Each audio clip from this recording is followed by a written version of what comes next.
विधायक अब्बास अंसारी की पत्नी निखत अंसारी को शुक्रवार को गिरफ्तार किया गया, जिनकी रातें अब चित्रकूट जेल में कट रही हैं। निखत अंसारी को कोर्ट ने 16 फरवरी तक न्यायिक हिरासत में भेजा है। निखत को चित्रकूट जेल में ही रखा गया है, जहां उसका पति और भाजपा विधायक अब्बास अंसारी भी बंद है। न्यायिक हिरासत के दौरान पुलिस जरूरत के हिसाब से जेल में ही निखत अंसारी से पूछताछ कर सकती है। बताया ये भी जा रहा है कि 5 दिन की न्यायिक हिरासत में भेजे जाने के बाद से ही निखत रो रही थी।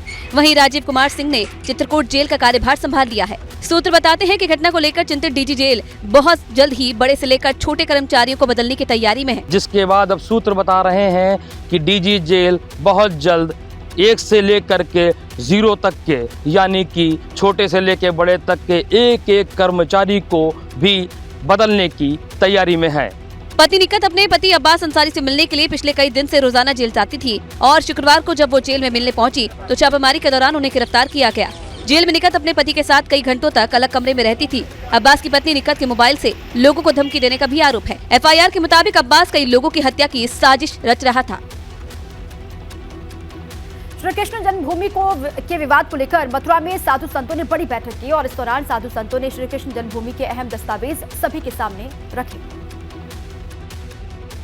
इस बैठक में श्री कृष्ण जन्मभूमि को मुक्त कराने की रणनीति बनाई गई।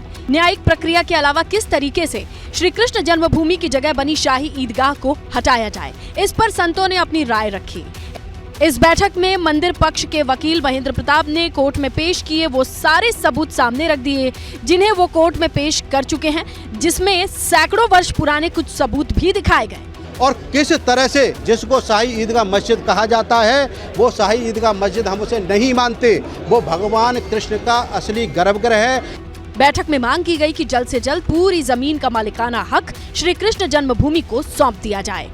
इसको छुड़ाने के लिए हमें कोर्ट पर पूरा विश्वास है, हमें अपनी सरकार पर विश्वास है, हमें अपने न्यायालय पर विश्वास है और हमें लगता है कि पूर्ण हमें न्यायालय पे इसका पूर्ण हमें हमारे फेवर में आएगा और कि जन्मभूमि मुक्त होगी।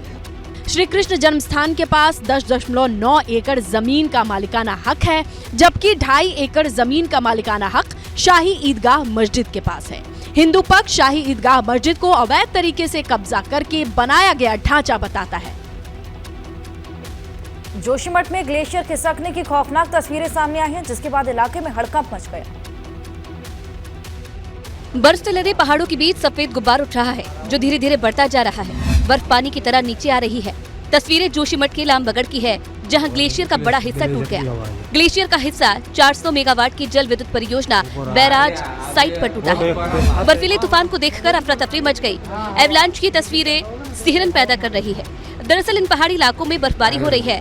बर्फबारी के बाद ग्लेशियर अपनी जगह से खिसक गया और बर्फ पानी की तरह बहने लगी, जिसकी तस्वीरें स्थानीय लोगों ने कैमरे में कैद की है। गनीमत है कि इस घटना में कोई नुकसान नहीं हुआ, लेकिन पहाड़ों पर भारी बर्फबारी के बाद ये तस्वीर अब डरा रही है, खौफ पैदा कर रही है। बद्रीनाथ हाईवे पर भी 3 ग्लेशियर पॉइंट है, जहां हर साल एवलांच आता है। जोशीमठ के मलारी में इससे पहले भी एवलांच की खौफनाक तस्वीरें सामने आई थी, लेकिन जोशीमठ की दिक्कतें कम होती नजर नहीं आ रही। जोशीमठ पहले आपदा की जद में है और अब भारी बर्फबारी के बाद नई मुसीबतें बार बार जोशीमठ के लोगों में खौफ पैदा कर रही हैं।